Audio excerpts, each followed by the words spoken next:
From the station working for you, this is WRTV News at 7, streaming now. And good evening to you here at 7 o'clock. A clear and cold night ahead, but what else will the weekend bring? Let's get right to Kevin Gregory for your first look at your weekend forecast. Hey, Kevin. And it gets interesting, especially Sunday. But right now, the snow showers coming off of Lake Michigan are cutting through northeast Indiana, just to the east of South Bend toward Elkhart and Goshen and Fort Wayne. That's a result of the northwest wind that we have. Let me show you the wind. It's 10 to 15 miles per hour. It will calm down a bit. These temperatures, they're in the 20s. 23 in Lafayette, now 25 in Muncie, 28 in Bloomington. As I mentioned, the wind out of the northwest, and that's causing the lake effect snow showers. Temperatures tomorrow morning, as cold as we've been since Christmas. These are your wind chill temperatures right now. It feels like 14 in Indy, 13 in Lafayette. These are the actual temperatures we expect tomorrow morning, from 10 in Frankfort and Kokomo to 13 in the metro area, even to the south, lower teens, coldest morning since Christmas. Then we'll change our focus as we look at Sunday and Monday. We'll talk about why coming up. Now to our continuing coverage of the pandemic and its impact on Indiana. The State Department of Health says another 3,560 Hoosiers have been diagnosed with COVID-19. 49 more Hoosiers have died. The total number of deaths is now 9,267. Since March, more than 605,000 Hoosiers have tested positive for COVID-19, and more than 6.6 million tests have been administered in Indiana. Hoosiers across the state have been impacted by this pandemic in one way or another. We share the data every day, but we know there are faces and names behind the numbers. The Vanetti family lost 2 family members to COVID-19 within 24 hours. As they start the grieving process, they want other Hoosiers to mask up and do their part to slow the spread. They also want the memories of their loved ones to live on, even though life was cut short. It was a roller coaster ride, and till the very end. It was really hard losing 2 of the people that was the pillars of our family. If you lost a loved one to COVID-19 and would like to share their story, you can contact us at facesofcovid@WRTV.com. Well, throughout the pandemic, WRTV has been committed to highlighting local business owners who have gotten creative and found ways to keep their doors open. Chef Suzanne Catering is one of those businesses, with big events and catering orders being canceled due to COVID-19. The owner shifted her focus to this hut location she already had open. It's in the Geist area and offers fresh and fast-to-go meals. Their hut stayed so busy they opened another location in Lawrence. The owner says in order to stay afloat, she had to dip into her 401k and apply for government assistance. She tells us she was going to do everything she could to keep the business open and her staff employed. It's got my name on it, and I've worked 11 years, and pre-pandemic, we had finally paid off all our corporate loans, and we were just, I'm thinking, oh, I'm there, we're there. And so I didn't want to go back into, a lot of debt again, and I wasn't ready to retire yet. Chef Suzanne Catering has also been able to continue some of the charity work they were doing before the pandemic, including working with the Lawrence School District to provide meals to families in need. Only on WRTV, more people are being hired to handle unemployment claims that are being appealed. This comes as the next wave of unemployment payments involving $300 are going out, and this will include 96,000 Hoosiers. Overall, the new federal funding will help Hoosiers through 3 new separate federal programs. So this is a critical time to protect your personal information. The state says criminals are using stolen personal identities to cash in on people's benefits. A fake website was exposed several days ago. The state shut it down, but it's not known how many people were tricked into giving up their personal information. The agency's official website is in.gov/DWD. Should anything raise a red flag, payments can be delayed because of fraud or if an employer raises a challenge. What is the agency's commitment to those folks that still have claims that are under appeal? How quickly can those folks expect to see something, especially those that say that they're still waiting to get their dollars? Sure. We are continuing to try to reduce the number of the amount of time that individuals are waiting specifically for their claims on appeals. So we have a third party that we've been working with, Navion, and Navion is assisting with the processing request for appeals and setting up hearings. We are also hiring additional contract attorneys to assist as administrative law judges to help complete the appeals process. Well, the hiring and training of those administrative law judges will begin as soon as possible. To the State House now, where there wasn't much activity this week, but there was news about the coronavirus vaccine and why the supply in Indiana is all of a sudden drying up. Our Ray Steele takes a closer look in today's State House Roundup.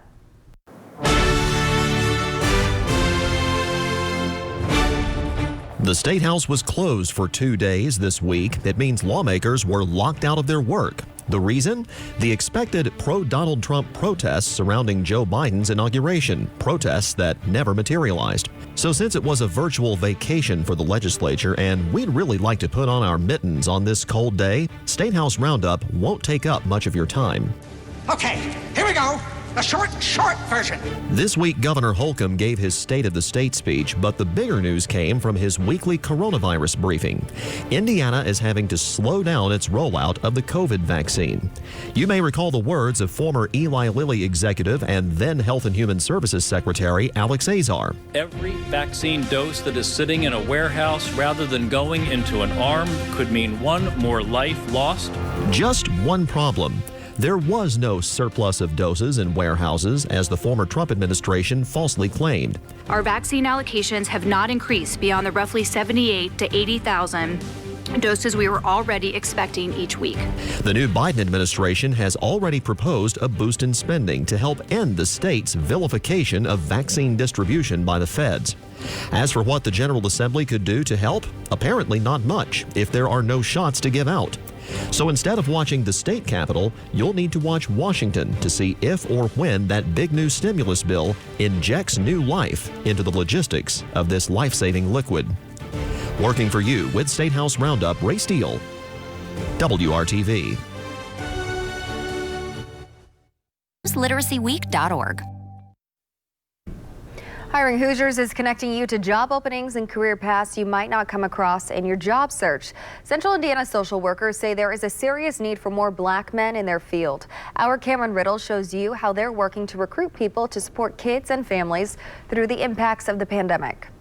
As the calendar inches closer to the one-year anniversary of the coronavirus pandemic, the long and short-term effects of sickness and unemployment are taking a toll on people across the nation, and black men have been more likely than most to feel those effects. The pandemic has killed so many people of color. People have lost houses, they've lost income, and so the social worker as a whole, that I believe that they're a great need for them. David Brown is a behavioral therapist. He says his fellow members of the Central Indiana Association of Black Social Workers say there is a large shortage and a heavy demand for black men in their industry, a job that is notorious for its low wages and stigmas that paint the social worker as the bad guy. Thinking that the social worker is going to be the snitch, is going to be the one that goes in the house and remove the kids. Brown says the industry of social work is dominated by white women,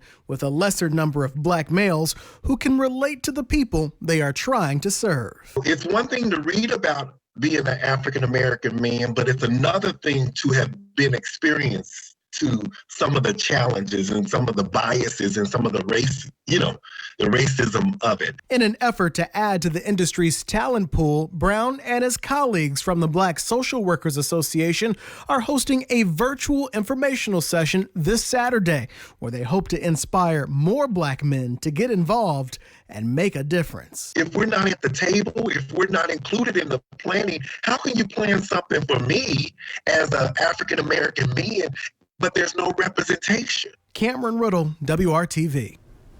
The Central Indiana Black Social Workers Association will host its virtual information session tomorrow afternoon at 2:30. We have a link to sign up for that session on WRTV.com. I'll focus on Sunday morning with a wintry mix potential, but we also need to keep our eye on a couple other mornings. We'll do that coming up.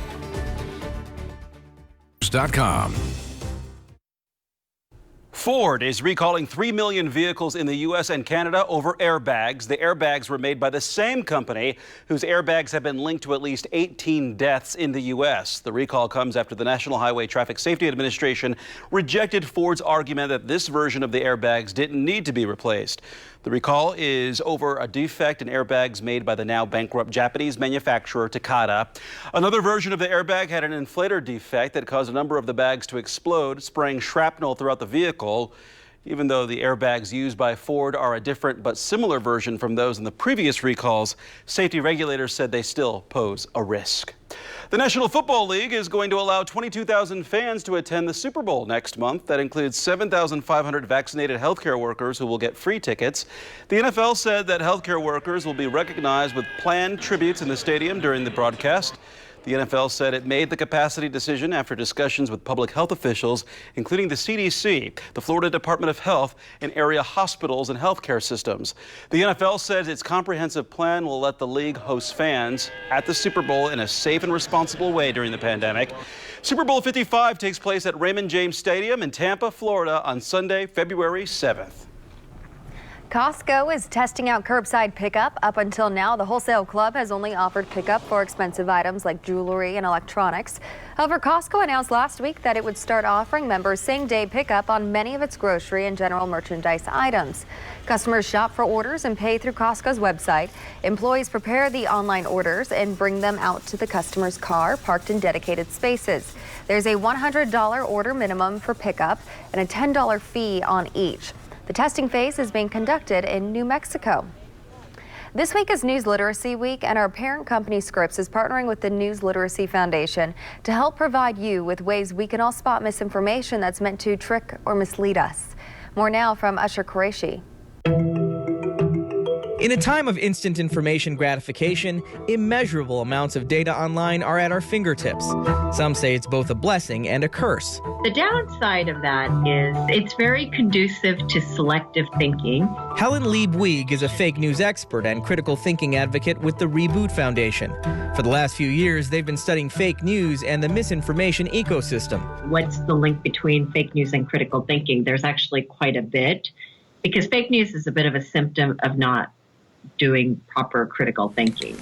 Social media has been a great boon to all kinds of activists because of its ease of use, but it also allows for easy targeting. Bouygues says it's different from going to the library to look up information. It's less deliberate, and algorithms drive your choices rather than you. The negative side is you are naturally being tunnel visioned in terms of even the sources of information that you're gathering. At the same time, trust in established news sources has been on the decline over the last 50 years. According to Gallup, that confidence dropped to its all-time low in 2016, with only 32% of Americans saying they have a great deal or fair amount of trust in the media. There's skepticism even about institutional sources. Another alarming trend that compounds the issue of fact versus fiction came from MIT researchers. They found that false news stories are 70% more likely to be retweeted than true stories. And it takes 6 times as long for true stories to reach the same number of people as false ones. People are not only falling into the trap of their cognitive biases, they're nurturing it via different channels of information gathering. After President Trump was banned from Twitter January 8th, researchers at analytics firm Signal Labs say election misinformation dropped by 73%. Here's the thing. Research indicates that the spread of misinformation on Twitter is attributed more to people than bots. 3 things Bouygues recommends. Avoid single sources of information. Resist clicking on the first links in your online search results. And familiarize yourself with common tactics used by some to mislead, like conspiracy theories and trolling, which prey on emotional reactions. Ultimately, people don't want to be duped. That's in our human nature. And ultimately, we want to spend that extra time to have better information. In a time when information is being weaponized, experts say it's best to think twice before you share or retweet. I'm Usher Qureshi reporting. We are just a couple of hours from temperatures falling in the teens and just a few degrees in some cases. 22 in Kokomo, Indianapolis at 24. As we mentioned, our high today was 35, but that really came after midnight. We've been much colder ever since. Okay, into the weekend we go. 32, dry. You'll notice mid to high level clouds increase during the day Saturday, but we stay dry. We're just setting the stage for Sunday when we have that morning mix of some snow, potentially freezing rain, changing to rain. Temperatures tomorrow morning, coldest since Christmas morning and the coldest that we'll see over the next week. So rock bottom tomorrow morning, 11 in Lafayette and Peru, probably 10 degrees Frankfurt toward Kokomo, Muncie 11, 12 in Richmond. And morning lows Sunday morning come up a bit. They'll be at 31 Monday. That's why it's going to be a close call as to the freezing rain line and where we have snow as we get to Monday into midday Monday. Across the state tomorrow, enjoy that sunshine. We'll need it to start to warm things back up from the lower teens. The wind will be light out of the northeast. Temperature by noon at 26. Afternoon high still below the average of 36. Cloud cover in place Saturday night into Sunday morning. Here comes the first push of moisture. This should be relatively light. There's some morning snow. The pink would represent rain-snow mix or some light freezing rain. That's still ongoing at 9 a.m. By the time we get to late morning, that pushes off to the east, and everything from there on should be fairly light. Lots of clouds through the afternoon. Temperatures come up enough that any lingering moisture would be in the form of just rain. Temperatures across all the region at or just slightly above average. Let's pick up the timeline again, this time from Sunday night into Monday morning. A larger area of moisture will come in from the southwest. There's Monday morning, 6 a.m. As we go into the mid-morning hours, there's your band along and just north of Interstate 70 where we may have some freezing rain. North of that is the blue of snow and then rain in the southern half of the state. Of course, that's not set in stone. We'll follow that through the weekend. Any change in the storm track will obviously influence then exactly how that plays out. Temperatures by Monday afternoon bring some relief as we get back into the upper 30s. Tuesday, some morning snow possible. Wednesday, we take a little break. We're dry and 35. Chance of some snow again Wednesday night into Thursday. Thursday's high at 33. That's a lot more active than we have been. We'll be back to finish up the news at 7 right after this. Right now. Scientists believe they are a step closer to creating organs using laser technology. Researchers at the University of Washington use infrared lasers to stimulate cell growth. They use 3D technology to create the layout that they wanted those cells to cover. Scientists hope the technique leads to creating engineered organs for transplant. They say the proteins created by the laser function like normal cells. First Lady Jill Biden not only has good things to say about the National Guard troops, she also has good things to give. Today, she visited with the troops who were brought to Washington to ensure a peaceful inauguration day. And she did not come empty-handed. She came with treats to sweeten her words of gratitude and appreciation for their efforts. Two groups are collecting a winter weather necessity. Stepstone has partnered with Scarlet Lane Brewing Company to host a drive to collect blankets. Stepstone helps provide foster homes for young people in the state's foster care system. The goal is to keep people warm and show them that people care. We were just thinking of ways to show like a very simple way that the community can get involved in showing these kids some love and some comfort. And then we thought about it being cold outside and Valentine's Day, so we came up with the Wrapped in Love theme. You can donate a new blanket to this drive at any of the 4 Scarlet Lane Brewing locations between now and February 11th. A Swedish company wants to fit bikers with a new way to keep themselves safer on the roads. Airbag Inside Sweden designed a pair of Airbag Jeans that it hopes to bring to the market in 2022. The pants have a concealed airbag inside the legs. Riders tether them to their bikes, and if they fall, the airbags are triggered and fill with compressed air. Unlike the airbags in cars, these can be deflated and used more than once. The inventor says airbag vests have been around for about 20 years, but this is the first type of protection for the lower body.